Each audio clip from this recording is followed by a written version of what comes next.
Yo-ho, friendo. This video here is intended to instill a little caution in your gizzard. Because you beautiful, malleable beautiful, soft little man that you are, you take in a lot of information. You take in a lot of advice because you want to be improving your life, don't you? I bet you're one of those kind of people who likes to become a better person than he has been. Yeah, I knew it. Anyway, you're one of these type of people, and so you need to receive this caution that I'm giving to you. Everyone gives bad advice. Everyone. You give bad advice. I give bad advice. Your pastor gives bad advice. Your teacher, he also give you the bad advice. You know why they give you bad advice, all these people? Because they're part of everybody, you know? And especially people on the internet give you really bad advice. You know why this is? It's because you can't give unilateral advice. You can't do it. People do all the time. People give unilateral advice out the frickin' wazoo. They do this. They give advice to everyone that really ought to be intended for one person in one circumstance, of one sex, of one age, of one, freaking class. Low class, high class, middle class. You got a nice class. Missy, what am I saying?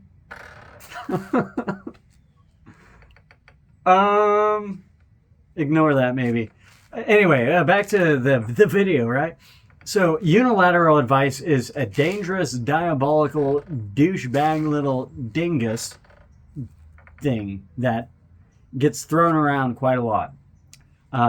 This especially gets to me when I regard the unilateral advice of men I respect very well on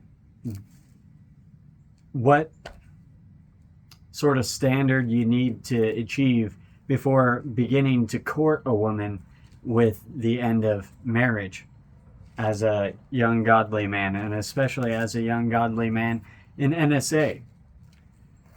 You'll get people at NSA, professors and things, saying, you shouldn't start courting until thus and such a date. And I've had conversations with good old boys that I know, good old boy drinking whiskey and rye that I know, who've been like, well, yeah, I'm not going to court until friggin' this arbitrary timeline's given to me by thus and such a professor because he said so. And I'm thinking, man, he intended that bit of advice for everyone else in the class except you. You're an absolute diligent, wise, fit, handsome, tall, extroverted, diligent, ambitious young man, and you're behaving as though the advice meant for lazier doggos than you was intended only for you. You enjoy hearing advice that is least applicable to you. And so when someone gives unilateral advice that's really just in general, you should go about life doing this sort of thing. If you're already doing that, then you'll really listen to it. And if you aren't already doing it and you need to hear it, then you can be like, well, I'm the exception to that rule. So, for example, there are certain people in Moscow who say, hey, you shouldn't be courting for marriage until your junior year. And there are guys I know where it's like, hey, dude, your prime meat, your prime rib, your prime steak, your prime flesh that ought to be getting married right now, because your ambition spells future success. They're the ones who are like, well, no, I've got to wait until junior year. When the pastor knows, and in fact knows other pastors who got married without following that advice and have beautiful, fruitful marriages. They're aiming that advice at the people who need it and are least likely to listen to it. And here you are listening to it saying, I'm not going to marry until junior year. When, dude, he was talking to me. You're not me, buddy. You're gorgeous. You're a frickin' stud. You're an absolute lad, one of the boys. So disregard the advice that's most tempting to you, because it's probably not for you. And so disregard unilateral advice and go get personalized advice. Give somebody your life scenario. Let them see you in the flesh, man, with your pecs popping out of the top of your shirt. Let the pastor actually see you in person and get personalized advice on your life situation. Let me give you an idea as to how important personalized advice is. So, in the Rauch family, there are 4 of us young ladmeisters running amok at the moment, of which I am the second oldest. And every single one of us is a wildly different archetype than the others. My older brother, he's very STEM oriented. Computer coding was his first language, sort of thing. I came out of the womb, and my English is my second language, actually. I was born speaking gibberish, just goo goo gaga, that sort of thing. So English is my second language. Well, computer coding was his first language. That should give you an idea as to this guy. He's a tinkerer. He does crazy stuff just for fun. He's very inventive, very skilled with his brain. He's a natural sort of genioid, you see. And he's currently pursuing a very typical route to career success in life. He's a data analyst. He does all these different things. He's a good lad. And also, weirdly enough, he's gone to Tokyo for professional opera. He's like really good singer sort of thing. And then, there's me, and you've seen me, the kind of worthless, irresponsible specimen I am. Kind of the exact opposite of him. He's responsibility incarnate. I'm irresponsibility incarnate. And, let's move on. Then we got my younger brother, Sim Saru,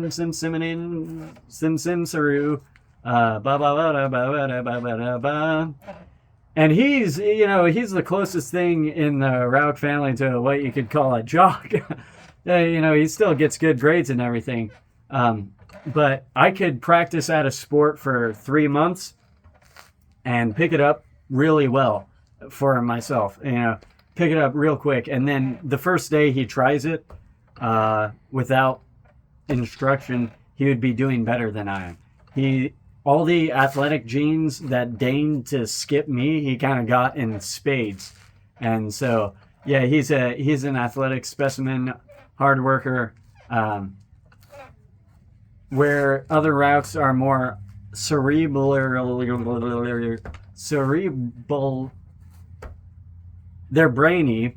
He's kind of army, literally. Oh, that was good. Oh, he's in the Army National Guard, but he's also Army. Okay, that's good though. You gotta admit it. Anyway, he's the closest thing we got to a jock. Then we got my youngest brother, Moto the locomotive. And he's the closest thing you get in the Rauch family to like an extrovert, an actual extrovert. As in, he's probably one of the most extroverted people I've ever known. back in NSA, I would, I'd be walking around the church, looking here and there at various ladies, and he would be going up to them and talking to them, and I'm like, hey, what on earth?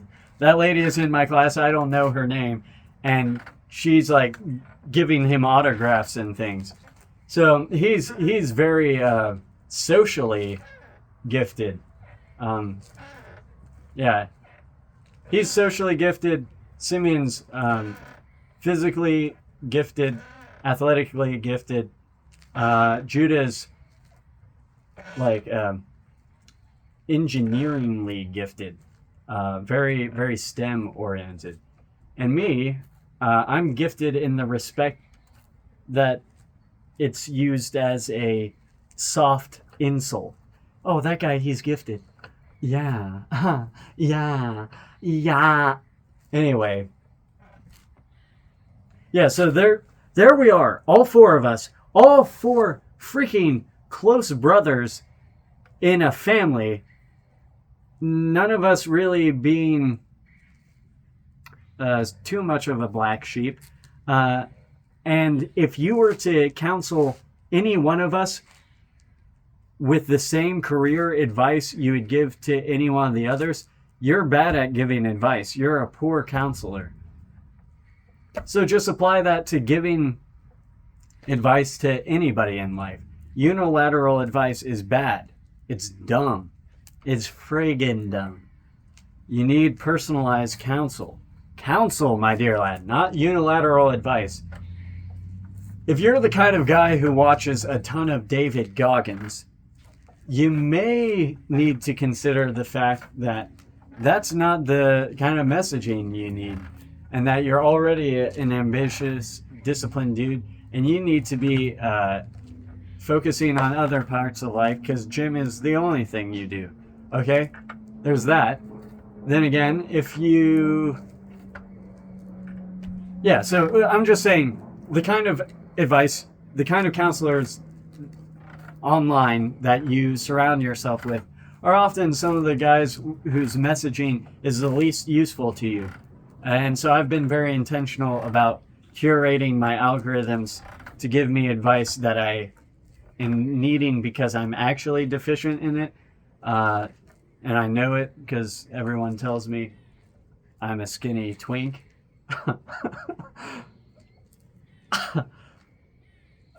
Stuff like that. So I need to watch Goggins. You get off Goggins, you little dude, you. Yeah, so that's the main driving gist of this video. I probably made this too long, but thank you for sticking to the miserable end, you little dirty dog, you devil dog, you absolute scallywag. I love you, but not literally, probably, because you might be just some random dude off the internet and not someone I know, eh? A, B, C, D, E, F, G, H, I, J, K, L, M, N, P, Q, R, S, T, U, V, W, X, Y, and Z.